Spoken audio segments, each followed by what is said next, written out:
Apat na tao ang namatay at marami ang sugatan dahil sa sumabog na bomba during a morning Catholic Mass in the southern Philippines.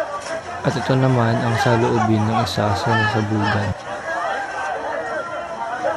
Nung una po, nagkakanta na kasi kami tapos may biglang pumutok sa likod namin.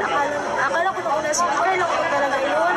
Tapos biglang nagtakbuhan na yung iba. Ako, yung kasama ko, medyo nadapa pa kami. Tapos hindi ko na. Ang Chief of the Armed Forces of the Philippines naman ay naniniwalang paghihiganti ito ng isang local pro-Islamic group dahil sa ginawang military operation dito.